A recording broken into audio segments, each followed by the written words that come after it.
వేగంగా ఎదుగుతున్న నగరం, లక్షలాది అవకాశాలకు నెలవు, కోట్లాది కలలకు కేంద్రం మన హైదరాబాద్. ఈ మహానగరంలో స్థిరపడాలని, కన్నవారికి నీడగా నిలవాలని, పిల్లలకు బంగారు భవిష్యత్తును అందించాలని ప్రతి ఒక్కరూ కలలు కంటారు.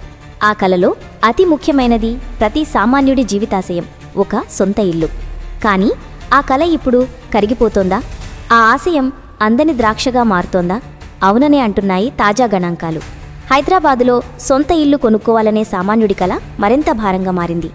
వేగంగా విస్తరిస్తున్న నగరంలో ఇళ్లకు పెరుగుతున్న డిమాండుకు అనుగుణంగా ధరలు కూడా ఆకాశాన్నండుతున్నాయి. ఈరోజు మనం ఈ అంశంపై సమగ్రంగా చర్చిద్దాం. అసలు ధరలెందుకు పెరుగుతున్నాయి? దీని వెనక ఉన్న కారణాలేంటి? సామాన్యుడిపై దీని ప్రభావం ఎలా ఉండబోతోంది? భవిష్యత్తులో పరిస్థితి ఎలా ఉండొచ్చు? ఈ ప్రయాణంలోకి వెళ్దాం. ప్రతి 3 నెలలకోసారి దేశంలోని రియల్ ఎస్టేట్ రంగం గమనాన్ని కొన్ని ప్రముఖ సంస్థలు విశ్లేషిస్తుంటాయి. అలాంటి వాటిలో పేరొందిన రియల్ ఎస్టేట్ కన్సల్టెన్సీ సంస్థ అనరాగ్ ఇటీవల విడుదల చేసిన నివేదిక ఇప్పుడు తీవ్ర చర్చనీయాంశంగా మారింది. ఈ నివేదిక ప్రకారం ప్రస్తుత ఆర్థిక సంవత్సరం 2025-26 రెండో త్రైమాసికంలో, అంటే జూలై సెప్టెంబర్ నెలల కాలంలో హైదరాబాద్ నగరంలో ఇళ్ల ధరలు సగటున 8% పెరిగాయి. కేవలం 8%మే కదా అని తేలికగా తీసిపారేయడానికి వీల్లేదు. దీని ప్రభావాన్ని అర్థం చేసుకోవాలంటే మనం అంకెల లోతుల్లోకి వెళ్ళాలి. గత ఆర్థిక సంవత్సరం 2024-25 ఇదే జూలై సెప్టెంబర్ కాలంలో హైదరాబాదులో ఒక చదరపు అడుగు సగటు ధర 7,150గా ఉండేది. కానీ కేవలం ఒకే ఒక ఏడాదిలో, ఈ ఏడాది అదే సమయానికి ఆ ధర 7,750కి చేరింది. అంటే చదరపు అడుగుపై ఏకంగా 600 రూపాయలు పెరిగింది. ఒక ఉదాహరణతో దీన్ని అర్థం చేసుకుందాం. ఒక మధ్యతరగతి కుటుంబం సాధారణంగా 1000 చదరపు అడుగుల విస్తీర్ణం ఉన్న ఒక 2BHK ఫ్లాట్ కొనాలని అనుకుంటుంది. పోయిన సంవత్సరం దాని ధర సుమారుగా రూ. 71,50,000 ఉంటే ఈ సంవత్సరం అదే ఫ్లాట్ కొనడానికి రూ. 77,50,000 ఖర్చు చేయాల్సి వస్తోంది. అంటే కేవలం 12 నెలల వ్యవధిలో ఇంటి బడ్జెట్ అదనంగా 6 లక్షల రూపాయలు పెరిగిపోయింది. ఇది మధ్యతరగతి ప్రజల నెలవారీ జీతాలు, వారి పొదుపుతో పోలిస్తే చాలా పెద్ద మొత్తం. ఈ పెరుగుదల వారి ఆర్థిక ప్రణాళికలను తలకిందులు చేస్తోంది.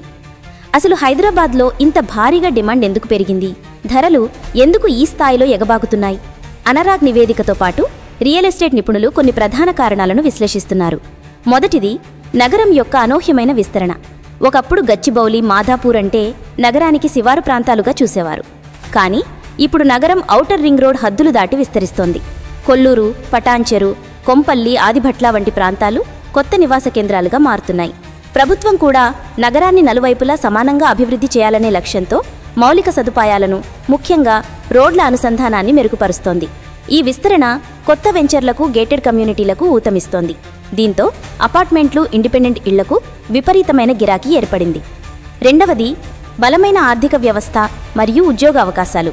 హైదరాబాద్ కేవలం ఒక చారిత్రాత్మక నగరమే కాదు, దేశంలోనే అతిపెద్ద ఐటీ, ఫార్మా, వైరోటెక్ హబ్బుల్లో ఒకటి. ప్రపంచ ప్రఖ్యాత కంపెనీలు తమ కార్యాలయాలను ఇక్కడ ఏర్పాటు చేస్తున్నాయి. దీంతో దేశంలోని వివిధ ప్రాంతాల నుంచి వేలాది మంది ఉద్యోగులు, నిపుణులు నగరానికి వలస వస్తున్నారు. పెరిగిన జనాభాకు అనుగుణంగా నివాస గృహాల అవసరం కూడా పెరుగుతోంది. ఈ డిమాండ్, సప్లై మధ్య ఉన్న అంతరమే ధరలను పైటినెడుతోంది. మూడవది పెట్టుబడిగా రియల్ ఎస్టేట్.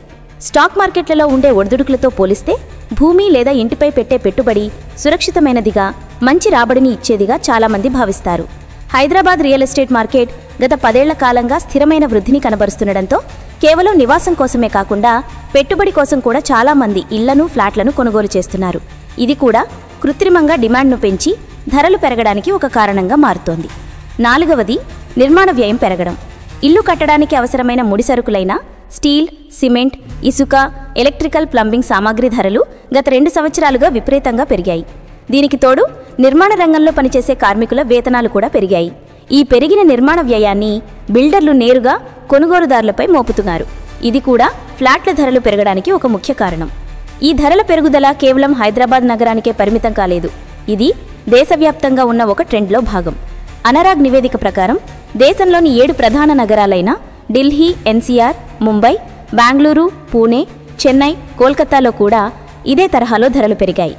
ఈ 7 నగరాల్లో కలిపి సగటున ధరలు 9% పెరిగాయి.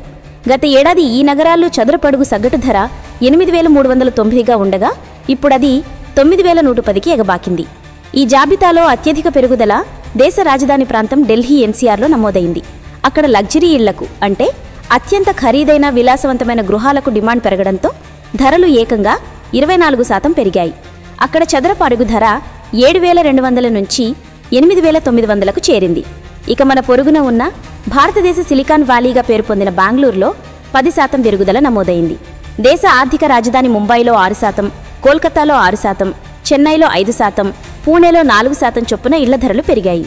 ఈ గణాంకాలు స్పష్టంగా చెబుతున్నది ఏమిటంటే దేశవ్యాప్తంగా రియల్ ఎస్టేట్ రంగం దూకుడుగా ఉంది.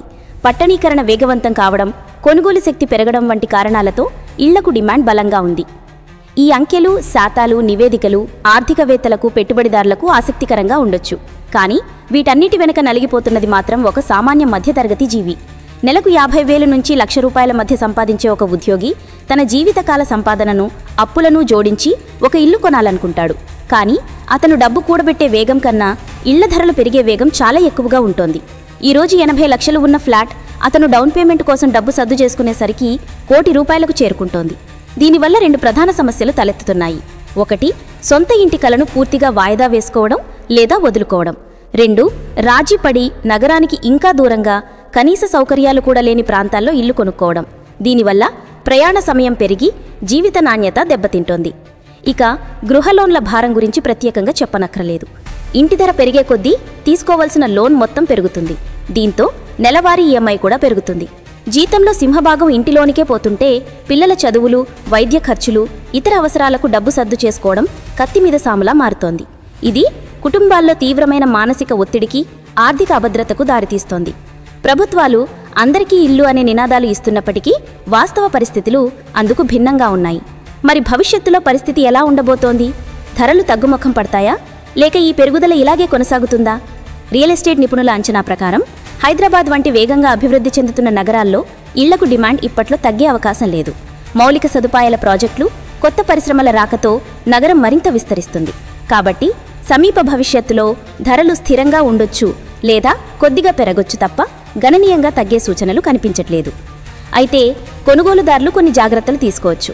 ధరలు ఎక్కువగా ఉన్నాయని నిరాశపడకుండా ప్రభుత్వం అభివృద్ధి చేస్తున్న కొత్త ప్రాంతాలపై దృష్టి పెట్టడం మంచిది. రీజనల్ రింగ్ రోడ్ వంటి ప్రాజెక్టుల సమీపంలో ఉన్న వెంచర్లను పరిశీలించవచ్చు. అలాగే రేరా అంటే రియల్ ఎస్టేట్ రెగ్యులేటరీ అథారిటీ ఆమోదం ఉన్న ప్రాజెక్టులను మాత్రమే ఎంచుకోవడం ద్వారా మోసపోయే ప్రమాదాన్ని తగ్గించుకోవచ్చు. హైదరాబాద్లో సొంత ఇల్లు అనేది ఒకప్పుడు ఒక కళ, ఇప్పుడు అది ఒక సవాలుగా మారింది. నగరం సాధిస్తున్న అభివృద్ధి అభినందనీయమే, అయినా ఆ అభివృద్ధి ఫలాలు అందరికీ సమానంగా అందాలి. ప్రభుత్వం, నిర్మాణ రంగ సంస్థలు కలిసి ఒక సరసమైన గృహ విధానాన్ని రూపొందించాల్సిన అవసరం ఎంతైనా ఉంది. లేకపోతే ఈ మహానగరం కేవలం సంపన్నుల నివాసంగా మిగిలిపోయి దీని నిర్మాణంలో పాల్పంచుకున్న సామాన్యుడు అద్దె ఇంటికే పరిమితమయ్యే ప్రమాదం ఉంది. సొంత ఇంటి కళ కలగానే మిగిలిపోకూడదు. అది ప్రతి ఒక్కరి హక్కుగా మారినప్పుడే నిజమైన అభివృద్ధి సాధ్యమవుతుంది.